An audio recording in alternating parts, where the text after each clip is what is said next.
ఉంటారు. వడ్డాణం అంటే కేవలం నడుములతో పెట్టుకునేది కాదు, చిరుగంటలతో కూడుకుని ఉంటుంది. అమ్మవారు నడిచి వెళ్ళిపోతుంటే అన్ని ధ్వనులు వినపడతాయి. ఆవిడ పాద మంజీరముల ధ్వనులు వినపడతాయి, ఆవిడ చేతుల గాజుల సవ్వడలు వినపడతాయి, ఆవిడ మంగళసూత్రముల యొక్క శతమానములు ఇతర ఆభరణములతో ఉరుసుకున్న ధ్వనులు వినపడతాయి. ఆవిడ చిరునవ్వు నవ్వుతూ వెడుతున్నప్పుడు ఆవిడ తాంబూలపు సువాసనలు వస్తాయి.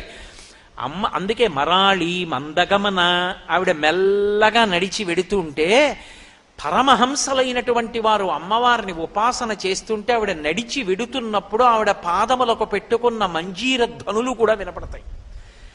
ఆడవారి పాదములకు పెట్టుకునేటటువంటి మంజీరములు లక్ష్మీత్వమునకు, లక్ష్మీదేవి యొక్క తత్వమునకు ప్రతీక.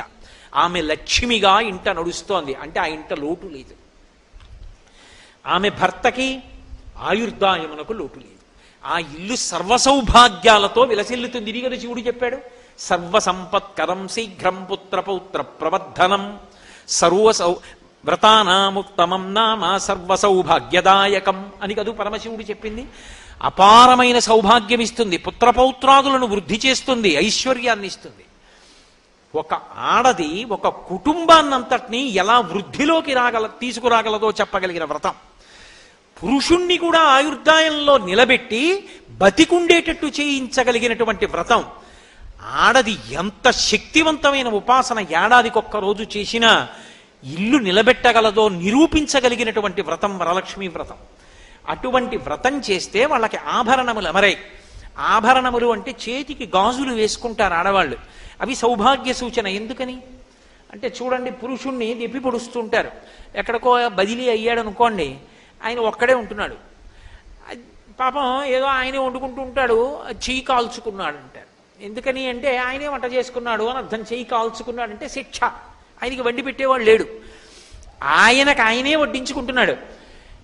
ఏ ఇంటికి వెళ్ళాలండి, 10 రోజులు అయిపోయింది, వచ్చే శనివారాలు సెలవు పెడదాం, సోమవారం కూడాను అన్నాడు అనుకోండి, ఓ గాజుల చేతి భోజనం మీదకి మనసు పోయింది ఏమిటోయ్ అంటారు. గాజుల చేతి భోజనం మీదకి మనసు పోయింది ఏమిటోయ్ అన్న మాట వేళాకోళం కాదు, మీరు బాగా గుర్తుపెట్టుకోవాలి. నువ్వు విష్ణుస్వరూపానివి, నిత్యానపాయివి, తన కోసం వండుకు తినడంలో ఎంత బాధపడుతోందో, ఆ వండి నీకు పెట్టాలని నీ భార్య ఎంత తాపత్రయపడుతోందో అది నీ అదృష్టం జీవితంలో. ఆమె వడ్డిస్తుంటే ఆమె గాజులు గల్లుమంటుండగా అన్నం పెడితే నువ్వు తినగలిగితే, ఆమె అలా భర్తకి పెట్టుకోగలిగితే ఆవిడ మహానైవేద్యం పెట్టుకుంది. నువ్వు నీ ఇంట లక్ష్మి చేతి అన్నాన్ని నువ్వు తింటున్నావు, అది నీకు ఆయుర్వర్ధనం. ఆ అన్నం పెట్టే శక్తి ఆవిడికి మిగులుతుంది, తినే అదృష్టం నీకు మిగులుతుంది.